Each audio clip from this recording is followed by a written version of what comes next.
வணக்கம். பேச்சு சமையல் மளிகா பேசுகிறேன். இந்த வீடியோ கடைசி வரை ஸ்கிப் பண்ணாமல் பாருங்கள். இன்றைக்கி முப்பருப்பு கோவா செய்ய போகிறோம். பாதாம், முந்திரி, பிஸ்தா எல்லாம் வச்சு ஒரு பால் வச்சு ஒரு கோவா செய்ய போகிறோம். இது கடையில் வாங்க போனால் அதிக விலை. முதல் முறையாக இந்த வீடியோவை பார்க்குறவங்களா இருந்தால் பேச்சு சமையலுக்கு சப்ஸ்கிரைப் பண்ணி வச்சுக்கோங்க. பக்கத்தில் உள்ள பெல் பட்டனை கிளிக் பண்ணுங்கள். அப்போ நான் போகிற வீடியோ உடனுக்குடன் நோட்டிஃபிகேஷன் உங்களுக்கு வந்து கிடைக்கும். வாங்க வீடியோக்குள்ளே போகலாம். அடுப்பில் ஒரு பாத்திரம் வச்சுருக்கேன். அதில் வந்து 1/2 லிட்டர் பால் முதல்ல ஊற்றுறேன். ஒரு 1/2 லிட்டர் பால் இதில் விட்டுறேன். மொத்தம் 1 லிட்டர் பால்.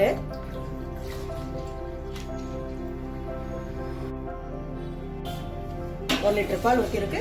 காயட்டும். ஃபஸ்ட்டு பொங்கி வரும். அப்புறம் ஆடையை எடுத்து உள்ளே போட்டுட்டு கிளறணும். நல்லா பால் பொங்கி நல்லா கொதிக்குது. கைவிடாமல் கிண்டணும்.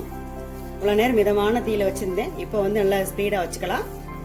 குறைச்சி கூட்டி பாலை நல்லா பற்ற வைக்கணும்.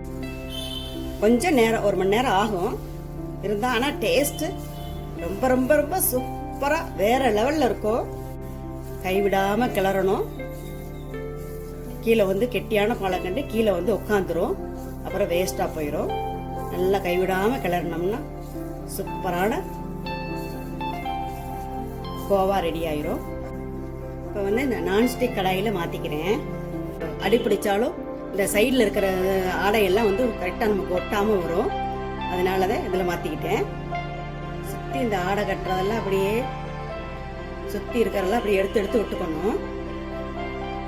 பாருங்க, முதல்ல இருந்ததுக்கு இப்போ கொஞ்சம் நல்லா பால் வற்றி வந்திருக்கு. இன்னும் கொஞ்சம் வத்தோட்டம். கைவிடக்கூடாது. கெட்டியாக உட்கார வாய்ப்பு இருக்குது. கைவிடாமல் கிளறணும். பால் ஊற்றி காய வச்சதுலேருந்து பாதியெல்லாம் வந்துருச்சு. கலரும் சேஞ்ச் ஆகிருக்கு. இந்த நேரத்தில் சர்க்கரையை போட்டுடலாம். 300 கிராம் சர்க்கரை. 1 லிட்டர் பாலுக்கு 300 கிராம். நல்லா கிளறலாம். சர்க்கரை போட்டோன்னே கொஞ்சம் தண்ணி விட்ட மாதிரி இருக்கும். நல்லா கட்டியாகி வந்துடும். சர்க்கரை சேர்த்தாச்சு. நல்லா கொதிக்குது. கலர் நல்லா மாறி வருது பாருங்க. Light yellow colour. வெள்ளையே இருந்தது. இப்போ லைட் எல்லோ கலரில் பால்கோவா கலரில் வந்திருக்கு. நல்லா கொதிச்சு இன்னும் நல்லா கெட்டியாகி வரட்டும். நல்லா கெட்டியாகி வருது. இப்போ உட்கார வாய்ப்பு இருக்குது. கைவிடாமல் பக்கத்துலேயே இருந்து கிளறணும். நல்லா கெட்டியாகி வருது பாருங்கள். இந்த மாதிரி நேரத்தில் முந்திரி கட் பண்ணி வச்சுருக்கேன், பாதாம் கட் பண்ணி வச்சுருக்கேன், பிஸ்தா கட் பண்ணி வச்சுருக்கேன். இந்த 3 பருப்பை போட்டுருவோம். கிளறலாம். 1 லிட்டர் பாலுக்கு 100 பிஸ்தா, 100 பாதாம், முந்திரி 100 எல்லாமே போடலாம். எப்படி நமக்கு வசதி தேவையோ, எப்படி வீட்டுக்கு பிடிக்குமோ அந்த அளவுக்கு போட்டுக்கலாம். எல்லா பருப்பெல்லாம் போட்ட உடனே நல்லா இந்த கெட்டியாகி வருது. கைவிடாமல் கிளறணும். நல்லா பால்கோவா வாசம் கிச்சனே நல்ல மணமாக இருக்குது. 1 ஸ்பூன் நெய் விட்டுக்கலாம். ஒட்டாமல் வரும்.